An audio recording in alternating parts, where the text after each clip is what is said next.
कल्याण मनको आवेगसँगै लखेरिँदै जाने यी जीवनका अनगिन्ती सपनाहरू र तिनै सपनाका चुँदरीहरू बुनेर फेरि विपनामा ओर्लने मेरा सुकुमार दिनहरू र तिनै दिनहरूको फेरि समाउँदै जीवनका अनगिन्ती समयहरू दिनमा हप्तामा महिनामा वर्षमा कटाउँदै जाने यी जीवनका यात्राहरू कहिलेकाहीँ जिन्दगी यस्तो लाग्छ ढेर कल्याण कि मानौ मेरा जीवनका यात्राहरू सधैँ सुकुमार र सहज बन्छन्। तर कहिलेकाहीँ जीवनमा परिस्थितिहरू, कहिलेकाहीँ जीवनमा आवेगहरू र कहिलेकाहीँ मनभित्रका संवेगहरू यसरी बाटो बदलिएर हिँड्छन् कि जीवन नसोचेको यात्रामा पुगिन्छ। हरेक मान्छेले आफ्नो जिन्दगीलाई उत्तम ठान्छ, हरेक मान्छेले आफ्नो जिन्दगीलाई श्रेष्ठ ठान्छ र हरेक मान्छेले आफ्नो जिन्दगीलाई जिन्दगी जस्तो ठान्छ। तर पनि जीवनमा आउने अनगिन्ती बाधाहरू, अडचनहरू, उकालीहरू, ओह्रालीहरू सबै कुराले कहिलेकाहीँ जीवनलाई यति गुमराह बनाइदिन्छ, यति अप्ठ्यारो बाटोबाट लगिदिन्छ। तर आफैलाई सम्हाल्नु जीवनको एउटा बाध्यता हो र जीवनको एउटा सङ्घर्ष पनि हो। एउटा सङ्घर्षको कथा सुनाउँछु म ढेर कल्याण आज तपाईँलाई। म एउटी चेली, कति अपमानित भए, कति अरूबाट नराम्रो नजरले हेरिए, अथवा अरूबाट कति शोषित भए, अरूबाट कति पीडित भए। आज म सुनाउँछु तपाईँलाई दिल खोलेर। मेरो नाम नलिना छेत्री हो ढेर कल्याण। मेरो संयुक्त परिवार थियो। विक्रम सम्वत 2040 सालको वैशाख 9 गते नवलपरासी जिल्लाको कावासोती भन्ने ठाउँमा मेरो जन्म भएको हो। म घरकी जेठी छोरी हुँ। एकजना भाइ, एकजना बहिनी सहितको म घरको जेठी छोरीको नाताले मैले जीवनमा अनगिन्ती सङ्घर्षहरू, अनगिन्ती बाटोहरू, अनगिन्ती घुम्तीहरू भेट्दै गए। भाइ इन्जिनियर र बहिनी यतिखेर होटल सोल्टीमा काम गर्छे। मेरो परिवारको परिचय दिनुपर्दा म गर्वका साथ दिन्छु।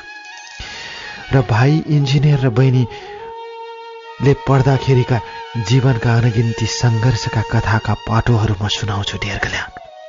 त्यति बेला मेरो बुबा नेपाल आर्मीमा हुनुहुन्थ्यो। मैले सानोमा नवलपरासीमै पढेकी ढेर कल्याण। मेरो स्कुल साधारण थियो। मैले कुनै नयाँ स्कुल, मैले कुनै राम्रो स्कुल, मैले कुनै बोर्डिङ स्कुलमा पढेकी थिएन। संयुक्त परिवारमा सबै कुरा साझेदारी हुन्थ्यो। अरू काका काकीका छोराछोरीहरू अर्थात् अरू परिवारका छोराछोरीहरू जहाँ पढ्थे म पनि त्यहीँ पढ्थेँ। बुबा विभिन्न ठाउँमा सरुवा हुनुहुन्थ्यो। त्यति बेलाको देशको परिस्थिति सोचे जस्तो थिएन।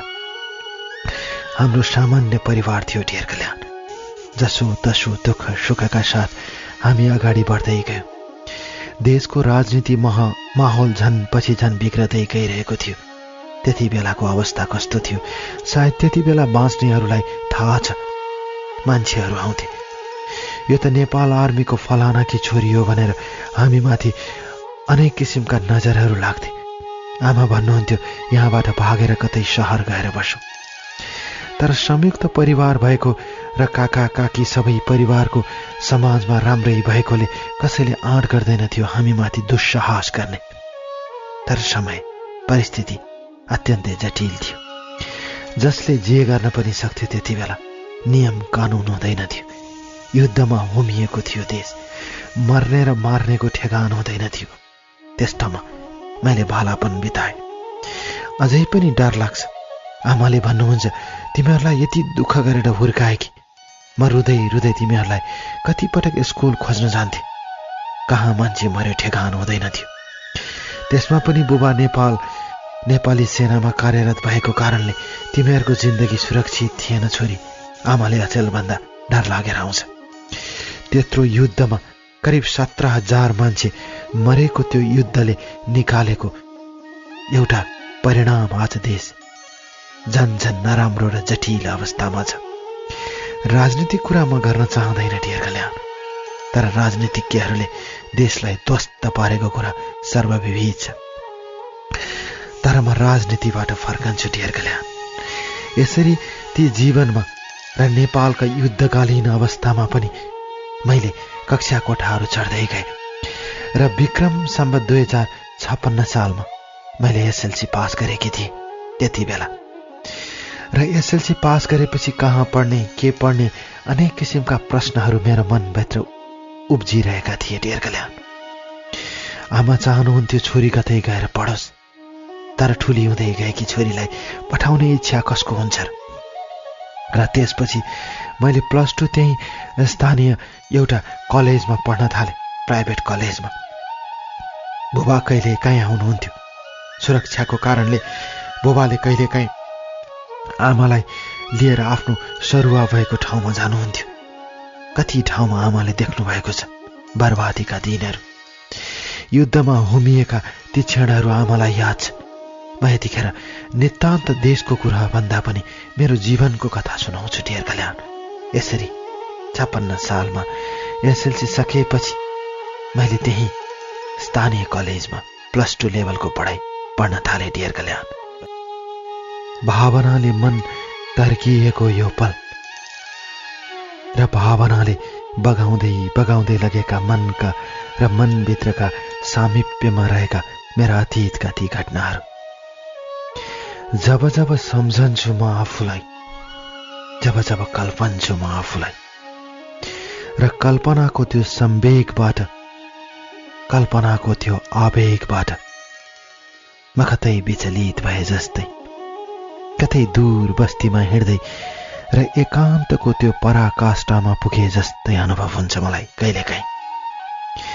जीवनमा किन यति विघ्न उल्झनहरू आउँछन्, जीवनमा यति विघ्न किन समस्याहरू आउँछन्, तर हिजका समस्याहरू आज साना लाग्छन् र आजका समस्याहरूले सोहोर्दै लगेर जीवनलाई नराम्रो बाटोतिर पुर्याउँछन् र कहिलेकाहीँ ती बाटोतिर फर्केर हेर्दा लाग्छ जीवन सङ्घर्ष हो, जीवन सजिलो छैन जस्तो लाग्छ। जब जब म भविष्यतिर लम्कन्छु डियर कल्याण, जीवन सरल लाग्छ, जीवन सहज लाग्छ, जीवन मिठो लाग्छ। तर जब म आफ्नै अतीतको भग्नावशेषतिर फर्कन्छु तब मलाई मेरै आफ्नो जीवन जटिल लागेर आउँछ।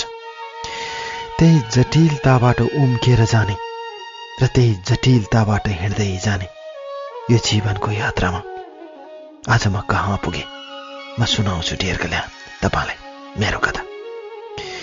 यसरी विक्रम सम्वत 2058 सालमा मैले +2 सकेपछि मेरो बुबाको अनुरोधमा म नारायणघाट बजारमा पढ्न आएकी थिएँ, अर्थात् त्यहीँ बसेर। म नारायणघाट बजारमा पढेर त्यहीको स्थानीय कलेजमा पढ्थेँ डियर कल्याण। मैले कलेजका सम्पूर्ण फोटोहरू पनि पठाएकी छु तपाईलाई प्रमाणको लागि। र त्यति बेला बुबाको सरुवा अचानक लमजुङमा भयो। मेरो आमा पनि त्यही बजारमा आएर बस्नुहुन्थ्यो। भाइ र बहिनी उतै गाउँमै थिए, अर्थात् स्थानीय स्कुलमा पढ्दै थिए। संयुक्त परिवार भएकोले सबै कुरा लथालिङ्ग पारेर हिँड्न मिल्दैन थियो, आफ्नो परिवार मात्र। त्यसपछि विक्रम सम्वत 2060 सालको कुरा हो डियर कल्याण। 60 सालको असारको महिना थियो। भव्य पानी परेको थियो। म कसरी भनौँ, नारायण नदी उर्लेर बग्थ्यो। नारायण नदी सुसाएको सारा नारायणघाट बजारभरि सुनिन्थ्यो। अचानक राति बुबा ड्युटीमा खटिएको बेला त्यति बेलाका विद्रोही पक्षहरूसँग को द्वन्द्वमा लमजुङको पिच बाटोमा, अर्थात् लमजुङबाट पोखरा जाने पिच बाटोमा फायरिङ हुँदा त्यति बेलाका विद्रोही पक्षका धेरै मान्छेहरू मारिए। त्यस क्रममा बहादुरीका साथ मेरो बुबाले वीरगति प्राप्त गर्नुभयो, अर्थात् द्वन्द्वमा परेर बुबाको मृत्यु भयो। त्यसपछिको कथा कसरी सुनाउ डियर कल्याण, कति गाह्रो हुन्छ। सानो भाइ छ, बहिनी छ, आमा हुनुहुन्छ, घरकी जेठी बाठी छोरी म। एकातिर संयुक्त परिवार छ, त्यति सम्पन्न परिवार होइन डियर कल्याण मेरो। आमाको त्यो अवस्था देख्दा मलाई यति नरमाइलो लाग्यो डियर कल्याण। म आज त्यो मृत्युको दुःख पोखेर साराका सारालाई रुवाउन चाहँदैन। म यही अन्त्य गर्छु मेरो बुबाको मृत्युलाई। मेरो बुबाको जीवनले पूर्ण विराम पायो द्वन्द्वमा परेर। देशको लागि मर्नुभयो, आफ्नो लागि मर्नुभयो, कसको लागि मर्नुभयो? आज प्रश्नको थोप्रोले म पुरिन्छु। मेरो बुबा मरेर देशले के पायो? मेरो बुबा जस्तैहरू निर्दोष मान्छे मारे, आज के पायो? मान्छेहरू स्वार्थका पाइतालाहरू टेक्न पाएपछि सबै कुरा बिर्सेर अर्को बाटोतिर लाग्छन्। यतिखेर देशमा राजनीतिले अनेक बाटाहरू तय गरेका छन्। ठूला ठूला नेताहरू त्यति बेला मरेका 20औं लाख मान्छेहरूलाई बिर्सेर नयाँ नयाँ बाटोहरू तय गरेका छन्। जनताको मृत्यु होइन। जनताको मृत्यु त केही पनि होइन, ससाना किरा मरे जस्तै सम्झेका छन् आज। त्यसको जवाब कसले दिने? त्यसको जवाब दिन को तयार छ? आज कोही पनि तयार छैन। सबै खुट्टा फटकारेर हिँड्छन् र ठुला ठुला भाषण गर्छन्। आज म सम्झन्छु र म देख्छु देशका नेताहरूलाई टेलिभिजनमा र यति उदेक लागेर आउँछ डियर कल्याण।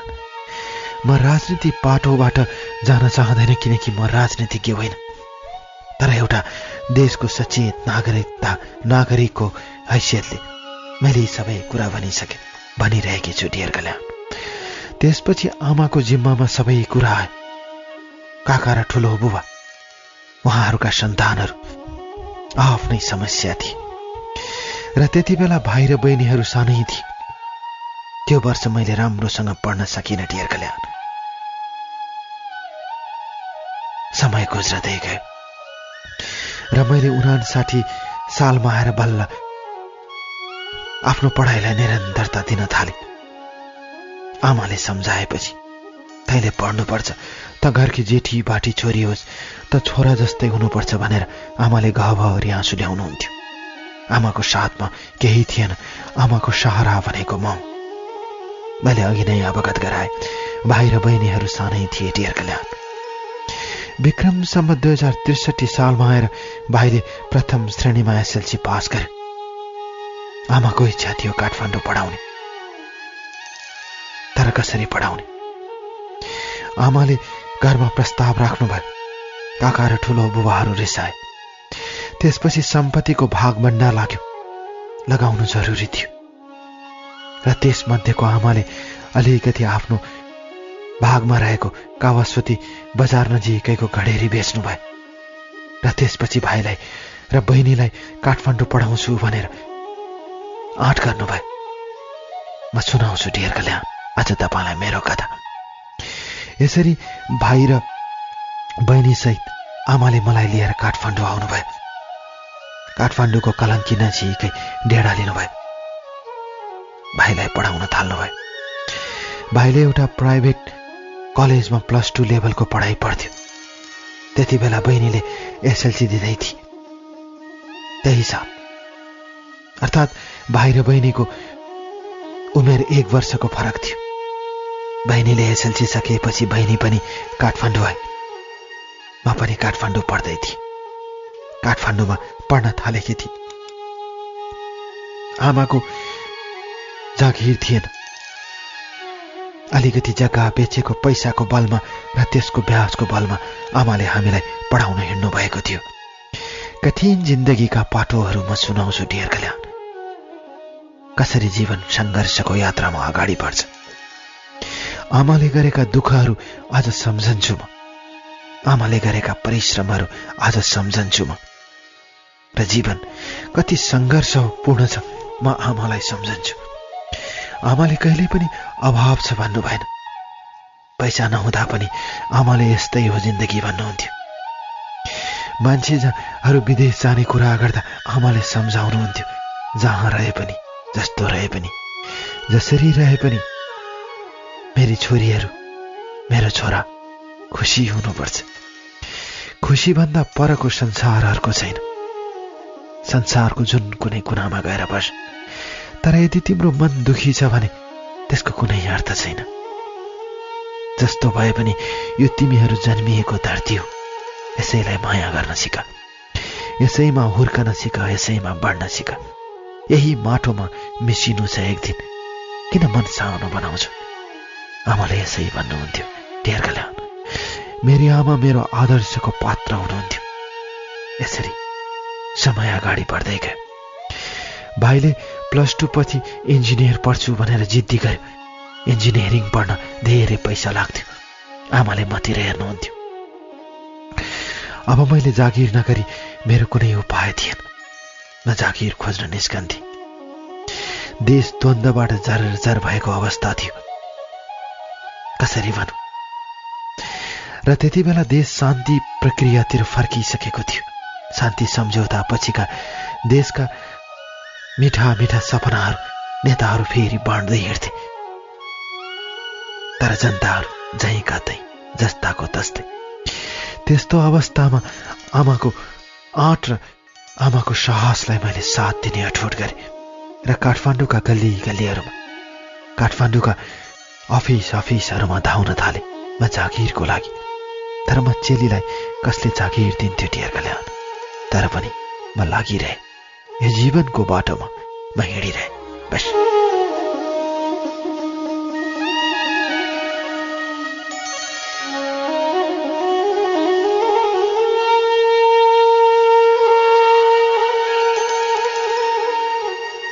ढेर कल्याण, कसरी प्रस्तुत गरौँ म मेरो जीवनको कथा?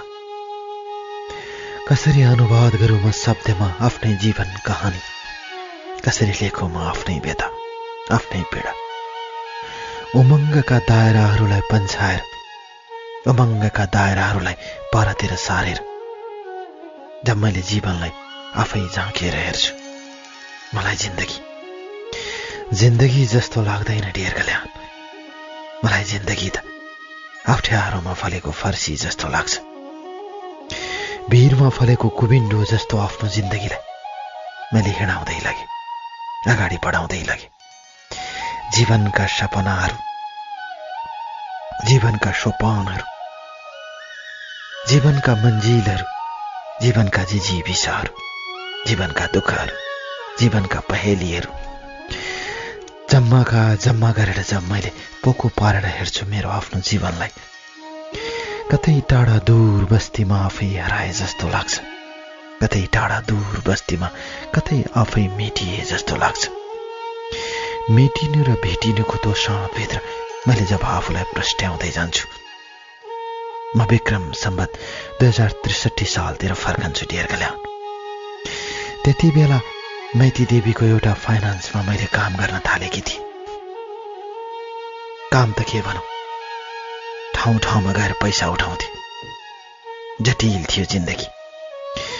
पैसा उठाउने र पैसा लगेर फाइनान्समा जम्मा गरिदिने गर्थे। काम गर्दै गए। आमाको कमाइ थिएन। त्यसपछि आमा पनि एउटा अफिसमा काम गर्न थाल्नुभयो। एउटा पिउनको काम, चिया बनाउने। मैले नै एकजना मानिसलाई भनेर लगाइदिएको, अर्थात् म जसकोमा पैसा उठाउन जान्थे उसैकोमा। बाग बजारमा थियो उसको सानो अफिस। साधारण काम गर्ने मानिस हुनुहुन्थ्यो, तर साह्रै असल। बहिनीको दर्जा दिनुभएको थियो। उहाँलाई अनुरोध गरेपछि उहाँले आमालाई बोलाइदिनु भन्नुभयो। उहाँले आफ्नो चिनेको मान्छेको एउटा पसलमा लगेर काम लगाइदिनु भयो। आमा पनि खुसी हुनुभयो। पैसा थियो अलिकति, जग्गा जमिन बेचेको। भाइले इन्जिनियर पढ्न थाल्यो। इन्जिनियरिङको पढाइ पढ्दै थियो र बहिनी कलेज पढ्दै थिए, अर्थात् +2 लेभलको पढाइ सकाउने तरकारमा थिए। समय यसरी अगाडि बढ्दै गयो ढेर कल्याण। समय यसरी अगाडि गुज्रदै गयो। मैले काम गरेको फाइनान्समा सायद म अलिकति सक्षम भएर होला। एक दिन मलाई मेरो फाइनान्सको म्यानेजरले तपाईलाई जीएमले खोज्नु भएको छ भन्नुभयो। हुन्छ सर, म जान्छु भनेर मैले जीएमलाई भेटेँ र जनरल म्यानेजरलाई भेटेपछि उहाँले अफिसमै बसेर काम गर्न आग्रह गर्नुभयो। मैले जति पनि पैसा उठाउन जाने मान्छेहरूको म्यानेजमेन्ट गर्थेँ। म त्यसमा सफल हुँदै गएँ र त्यसपछि म अलिकति अफिसमा बसेर काम गर्न थालेँ। डियर कल्याण, त्यति बेला मेरो अफिसमा एकजना मानिस आउनुहुन्थ्यो। उहाँको नाम बीबाट आउँछ, मानौ उहाँको नाम विमल हो। विमल सरको आफ्नो बिजनेस थियो। उहाँ अलिकति ट्राभलमा काम गर्नुहुन्थ्यो र त्यो बाहेक उहाँले बाहिरतिर सामान पनि पठाउनुहुन्थ्यो। उहाँको अफिस ठमेलमा थियो। तर मेरो फाइनेन्सको जीएम को साथी हुनुहुन्थ्यो र अलिकति उहाँका पैसा र कारोबार हुन्थ्यो, त्यसैले उहाँ बारम्बार आइरहनुहुन्थ्यो। विक्रम सम्वत 2064 सालको कुरा हो। डियर कल्याण, म तपाईँलाई सुनाउँछु। बिहान करिब 10 बजेको थियो। त्यति बेला विमल सर आउनुभयो। मैले केही कुरा कागजमा लेखिरहेकी थिएँ र कम्प्युटरमा टाइप गरिरहेकी थिएँ। उहाँ आएर टुसुक्क मेरो सामुन्ने बस्नुभयो र भन्नुभयो, तिम्रो कति राम्रो ह्यान्डराइटिङ भनेर। मैले धन्यवाद भनेर सोधेँ, चिया पिउनुहुन्छ? उहाँले भन्नुभयो, पिउने मन त थिएन, तर पिउँछु। एकछिनपछि चिया आइपुग्यो टेबलमा। उहाँले पिउन थाल्नुभयो र त्यो दिन उहाँले मलाई निकै गहिरिएर हेर्नुभयो। मैले प्रश्न गरेँ, किन त्यसरी हेर्नुहुन्छ? उहाँ जोसँग हुनुभयो र भन्नुभयो, होइन यत्तिकै। मलाई अचम्म लाग्यो, आज किन विमल सरले यसरी मलाई हेर्नुभयो। त्यसपछिका दिनहरूमा म अलिकति उहाँलाई केयर गर्न थालेँ। किन त्यसरी हेरेको होला भन्ने प्रश्न उठाउँदै जान थालेँ र त्यो प्रश्नले मलाई तान्दै लाग्यो। बिस्तारै बिस्तारै विमल सरले कहिले चिया खाने बहानामा, कहिले लन्च र कहिले डिनर खाने बहानामा मलाई बोलाउनुहुन्थ्यो। म गइदिन्थेँ। एउटा अफिसको स्टाफको हिसाबले पनि मलाई जनरल म्यानेजरले केही भन्नु हुँदैन थियो। तिमी आफ्नो बिजनेसलाई स्वतन्त्र रूपले अगाडि लान सक्छौ। विमलको बारेमा उहाँले कहिले पनि नकारात्मक कुरा गर्नु हुँदैन थियो र बिस्तारै बिस्तारै विमलले मलाई सहज बनाउँदै लानुभयो। आमाको प्रश्न गर्नुभयो। मैले आमाले यस्तो गर्नुहुन्छ भने। त्यसपछि बहिनीको कुरा चल्यो, भाइको कुरा चल्यो। एउटा सामान्य परिवार काठमाडौँमा आएर डेरा गरेर बसेर यसरी भाइ र बहिनी र 2वटा छोरीलाई पढाएर बस्ने आमाको प्रशंसा गर्नुभयो उहाँले। मैले बुबाको कथा सुनाएँ। उहाँले देशका राजनीतिकहरूलाई मनज्ञ गाली गर्नुहुन्थ्यो। सबै आफ्ना स्वार्थ पूरा गरेर देश लुट्दैछन् भन्नुहुन्थ्यो। हुन पनि अहिले त्यसै हुँदैछ। र त्यसपछि विमल सरले बिस्तारै बिस्तारै मभित्र सामिप्यता जनाउँदै जानुभयो। उहाँ सहारा बन्दै जानुभयो। एक दिन मैले आमालाई भेटाएँ। आमाले पनि उहाँसँग राम्रो कुरा गर्नुभयो। भाइ बहिनी सबैसँग भेट गराए। सबैले राम्रो मान्थे विमल सरलाई। त्यसै क्रममा खै के भयो कुनै डियर कल्याण, एउटा विवाहित विमल सरले मलाई प्रेम प्रस्ताव राख्नुभयो। म कसरी सुनाऊ आज मेरो कथा? म सुनाउँछु तर पनि डियर कल्याण, यो जीवनको मेरो सङ्घर्षको कथा आज मलाई सुनाऊ। आज म तपाईँलाई सुनाउँछु।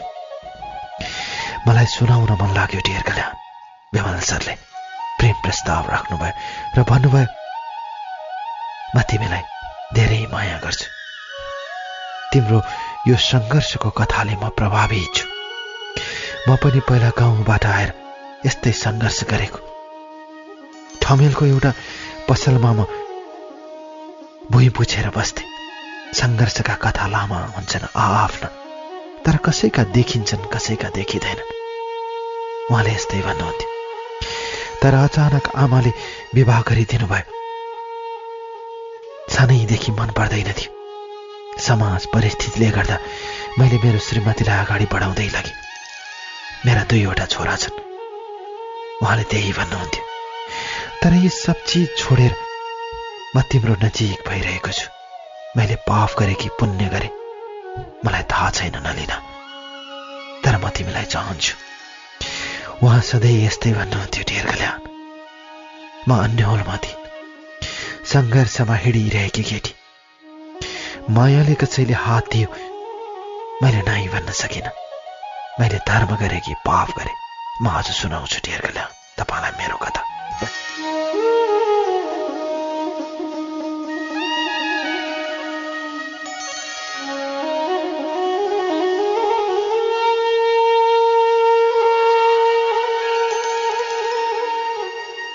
डियर कल्याण, समयले लुटाउँदै लाने जीवनका अनगिन्ती आभूषणहरू, समयले जुटाउँदै लाने जीवनका अनगिन्ती समस्याहरू, तिनै आभूषणहरूले छोपिने समस्याका भित्री पाटोहरू जब म खोल्छु तब दुःखका बेस्कुनहरू घाममा सुकाए जस्तै लाग्छ मलाई जिन्दगी। किन यति बिघ्न, किन यति अप्ठ्यारा बाटाहरू जीवनमा भेटिन्छन्। म सम्झन्छु आफ्नो जिन्दगीलाई एकपटक फेरि र पुनरावृत्त हुन्छु डियर कल्याण आफ्नो अतीततिर। जीवन सङ्घर्ष हो, जीवन लोभ हो, जीवन ईर्ष्या हो, जीवन घमण्ड हो, र जीवन अलिकति दोषात पनि हो। मान्छे अल्मलिन्छ र अल्मलिँदै मान्छेले आफ्नो स्वार्थको बाटो पनि समाउँछ। मैले कसरी भनौँ डियर कल्याण, विक्रम सम्वत 2064 साल पछिका घटनाहरू म सुनाउँछु डियर कल्याण। भाइले इन्जिनियर पढ्दै थियो, इन्जिनियरिङको विद्यार्थी। बहिनीले होटल म्यानेजमेन्ट गर्दै थिए। डेढाको जिन्दगी थियो हाम्रो। आमाले मरुन्जेल काम गर्नुहुन्थ्यो। आमाका आफ्नै सपना थिए। हाम्रो भविष्य बाहेक केही पनि थिएन। एक दिनको कुरा हो डियर कल्याण, आमा अफिस जाँदै हुनुहुन्थ्यो। आमाले फाटेको धोती लगाउनु भयो। मैले आमाको नजिक गएर धोती समाए। आमा यो किन लगाउनु भएको? आमाले भन्नुभयो केही हुँदैन। अनि हिजो ल्याएको तलब कहाँ राख्नुभयो? मैले आमालाई प्रश्न गरेँ। आमाले भन्नुभयो ओ भाइले के किन्छु भन्दै थियो, मैले उसैलाई दिएँ। अनि मैले भाइतिर फर्केर भने तैँले के किनिस् बाबु?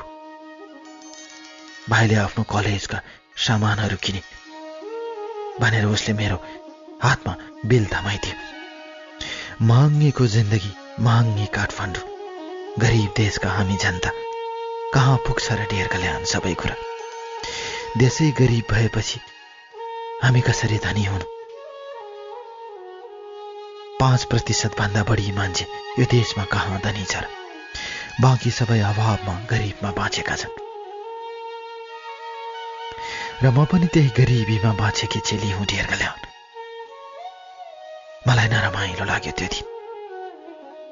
म जीवनको कुन बाटोबाट हिँड्ने मलाई अप्ठ्यारो हुँदै गए। सधैँ यो अभावमा बहिनी र भाइलाई पढाउने बहानामा म पनि चप्पल लगाएर हिँडेकी थिएँ। समय गुज्रदै गयो डियर कल्याण। मैले यी सबै कुरा विमललाई भन्न सक्दैन थिएँ, तर विमलले मलाई माया गर्नुहुन्थ्यो। उहाँको मायामा स्वार्थ छ कि छैन मलाई थाहा भएन, तर मैले यता कता मेरो मायामा स्वार्थ भेट्दै गएँ। म गरिब नि असहाय जस्तै थिएँ। मलाई सहाराको जरुरी थियो। त्यसकारण मैले विमलको हात समाए जस्तो लाग्यो। उमेरको फरक मैले हेरिन डियर कल्याण। समयको फरक मैले हेरिन डियर कल्याण। मैले पाप गरे कि पुण्य गरे मैले थाहै भएन। समय बित्दै गयो। समय बित्दै जाने क्रममा विक्रम सम्वत 2067 साल लाग्यो डियर कल्याण। विक्रम सम्वत 2067 सालमा आएर बल्ल मैले MBA लेभलको पढाइ सुरु गरेँ। बीचमा मेरा जीवनका समस्याहरू र उल्झनहरूले मलाई अप्ठ्यारो पार्दै गयो। र त्यसपछि म माथिल्लो लेभलको पढाइमा पुगेपछि विमला साध्यै खुसी हुनुभयो। तिमीले पढ्न सक्छौ, तिमी अझै पढ भन्नुहुन्थ्यो। भाइले इन्जिनियरिङ सकाउँदै थियो। बहिनी त्यति बेला होटल म्यानेजमेन्ट पढ्दै थिए। पैसाको अभाव थियो। आमाले सधैँ टालेको लुगा लगाएर हिँड्नुहुन्थ्यो। आमाको काम त्यस्तै थियो। त्यसपछि एक दिन विमल सरले आमालाई राम्रो अफिसमा लानुभयो, त्यहाँबाट अर्को ठाउँमा। तर आमाले जाँदैन भन्नुभयो। मैले जहाँ काम गर्छु उहाँहरूले असाध्य मलाई माया गर्नुहुन्छ। पैसाभन्दा ठुलो माया हो भन्नुभयो आमाले। आमालाई दिदी भनेर मान्नुहुन्थ्यो। त्यो पसलको दाईहरूले टीका समेत लगाइदिनुहुन्थ्यो। तिहारमा बोलाएर 100 टीका लगाइदिनुहुन्थ्यो। त्यसैले आमाले घात गर्नु भएन। आमाले भन्नुहुन्थ्यो पैसाभन्दा ठुलो माया हो छोरी, पैसा त हुन्छ हुँदैन, जसरी तसरी गुजारा गरौला, तर म ती भाइहरूलाई छोडेर जाँदैन भन्नुभयो। आमाको कुरा मलाई जायज लाग्यो। मैले विमललाई भने। विमलले भन्नुभयो, भए देखियो माया कति ठुलो हुन्छ, पैसाभन्दा ठुलो हो। मसँग पैसा छ तर माया छैन। उहाँले मलाई कन्भिन्स गर्दै जानुभयो र बिस्तारै बिस्तारै मैले उहाँलाई पनि कन्भिन्स गरेँ म तपाईँसँग जीवन बिताउन तयार छु भनेर। त्यसपछि उहाँले मलाई भैँसीपाटीको सिभिल होम्स नजिकैको एउटा घरमा आफूले किनेर मलाई त्यहाँ गएर बस्न भन्नुभयो। भाइ बहिनी सहित म त्यहाँ गएर बसेँ। गाउँमा काकाहरूले कसरी कमाए त्यत्रो भनेर प्रश्नको थुप्रो उठाउनु भयो। गाउँघरतिर मेरो चर्चा चल्यो, आमाको चर्चा चल्यो। कतिले राम्रो भने, कतिले नराम्रो भने, मलाई थाहै भएन डियर कल्याण। तर मेरो आफ्नो बाटोमा हिँड्नु थियो। विमल सरले त्यहाँ लगेपछि उहाँको श्रीमतीको परिवारबाट मलाई दबाब आउन थाल्यो, फोनहरू आउन थाले, धम्कीहरू आउन थाले। तर म डराउन सकिनँ। मैले भने यो मेरो बाटो हो, म हिँड्छु, म पढ्दैछु, म आफ्नो बाटोमा छु, मलाई केही नभन्नुहोस्। तपाईँ जे भन्नुहुन्छ विमललाई भन्नुहोस्। म आग्रह गर्थेँ। तर म माथि नाना किसिमका आक्षेपहरू लाग्न थाले। कहिलेकाहीँ बहिनीले रुँदै भन्थे, भाइले भन्थ्यो। तर मैले सम्झाउँथे यो जीवनमा मैले अपराध गरेकी छैन। आमाले पनि मेरो पक्ष लिनुभयो। डियर कल्याण, समय अगाडि बढ्दै गयो। बिस्तारै बिस्तारै सबै कुरा बताबुङ्ग हुँदै गए जस्तो लाग्न थाल्यो। कहिलेकाहीँ पश्चातापमा चल्थेँ म यो लोभ र लालचमा पुगेर किन यहाँ आएँ। मलाई विमलले सम्झाउनुहुन्थ्यो, त्यस्तो होइन नलिना, तिमी एकरो रूपमा आएकी होइन, मेरो पनि साथ छ, म तिम्रो साथमा छु। म सब चिज गर्न तयार छु, तर तिमीलाई छोडेर जान तयार छैन। म त्यति बेला भन्थे गल्ती मेरो हो। म एउटा परिवार बिगारेर आफ्नो स्वार्थको लागि र मेरा भाइ र बहिनीको भविष्यको लागि तपाईसँग सम्झौता गरिरहेकी छु। कतै म एउटा अपराधी केटी त होइन। म रुन्थे डियर कल्याण। मलाई सम्झाउनुहुन्थ्यो उहाँले। मैले पाप गरे कि पुण्य गरे मलाई थाहा छैन। त्यही क्रममा आमाले राम्रोसँग साडी लगाउन पाउनु भयो। हामी सबैले राम्रोसँग खाना र बस्न पायौँ। भाइले इन्जिनियरिङ सकायो, बहिनीले होटल म्यानेजमेन्ट पढेर सके र त्यसपछि उनीहरू आफ्ना जागिर खोज्न थाले। विक्रम सम्वत 2070 सालमा आएर भाइले विवाह गर्यो एउटा इन्जिनियरको नाताले। र त्यसपछि आएर बहिनीको पनि विवाह गरिदिएपछि मैले आफ्नो जीवनलाई अगाडि बढाउने विचार गरेँ डियर कल्याण। मैले के गरेँ मलाई थाहा छैन। मलाई मात्र मेरो आमाको आशीर्वाद थियो। आमा भन्नुहुन्थ्यो, तैँले गलत गरिस् कि सही गरिस् मलाई थाहा छैन छोरी, तर तेरो मन सफा छ, मलाई थाहा छ। त कुनै उल्झनमा आएर फसिस्, मलाई त्यो पनि थाहा छ। तर परिस्थितिले मान्छेलाई कहाँबाट कहाँ पुर्याउँछ, म तेरो कथा हेरेर अनुमान लगाइरहेकी छु। तैँले के गरिस् मलाई थाहा छैन। आमा यही भन्नुहुन्थ्यो। आमाको र मेरो बीचमा धेरै बहस चल्थ्यो। तर जहाँ गए पनि, जहाँ पुगे पनि मलाई विमलले आफ्नो बनाउँदै लानुभयो। यसरी आफ्नो बनाउँदै लानुभयो कि म विमलबाट छुट्टिनै नसक्ने भए। बस डियर कल्याण, समय र आवेगले मान्छेलाई कहाँबाट कहाँ पुर्याउँछ। म सुनाउँछु मेरो कथा। एक दिनको कुरा हो, विक्रम सम्वत 2070 सालको वैशाख महिनाको कुरा हो। वैशाख महिनाको पहिलो हप्ता। समयले लामो दूरी पार गरिसकेको थियो। एक दिन विमल मेरोमा आउनुभयो र उहाँले भन्नुभयो, अब के गर्ने? मैले उहाँलाई भने, म तपाईँको साथमा छु, आफ्नो परिवारलाई सम्हाल्नुहोस्। म पुरा जीवन अविवाहित भएर बस्छु, तपाईँलाई सम्झेर बस्छु। पाए पनि नपाए पनि म तपाईँको हुँ। म तपाईँलाई आफ्नो बनाइसकेकी छु। म यतिकै बस्छु, म विवाह गर्दिन। तपाईँलाई माया लागेको दिन आउनुहोस्। म यही तपाईँले किनिदिएको घरमा हुन्छु। आफ्नो परिवारलाई नबिगार्नुहोस्। मैले यही भने डियर कल्याण, किनकि तपाईँका छोराछोरीहरू छन्। यो जिन्दगी हो। आखिर मलाई पाएर पनि के हुन्छ र? म त हजुरकै हुँ, मलाई विश्वास गर्नुहोस्। म जीवनभर तपाईँलाई सम्झेर बस्छु। मैले यही भने डियर कल्याण। उहाँलाई सायद मेरो कुरा जायज लाग्यो कि लागेन। उहाँ घर गएर परिवार सम्हाल्नु भयो र हामी कहिलेकाहीँ भेट्ने, परिवार नबिग्रने हिसाबले भेट्ने सहमति दिए मैले। र त्यसपछि मैले यो कुरा आमालाई सुनाएँ। आमाले भन्नुभयो, त्यसरी जिन्दगी कसरी बित्छ छोरी?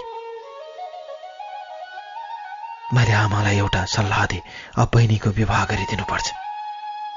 70 सालमा कावासोतीकै एकजना चिनेको मान्छेको नातेदार हुनुहुन्थ्यो। उहाँ भारतको दिल्लीमा पढ्नुहुन्थ्यो, ज्वाइँ साहब। र उहाँसँगको विवाहको हाम्रो कुरा अगाडि बढ्यो। तर मेरै आफ्नै परिवारले मेरो कारण देखाएर त्यो विवाह टुङ्ग्याउने अवस्थामा पुगेको थियो। तर मैले सबै कुरा उहाँलाई भने। उहाँले मेरो कुरा स्वीकार्नु भयो र चुपचाप मेरो बहिनीलाई विवाह गरेर जानुभयो। मैले त्यो युद्ध पनि जिते डियर कल्याण। तर समाजले, मेरो परिवारले, मेरा आफन्तहरूले मलाई आरोप लगाउँछन्।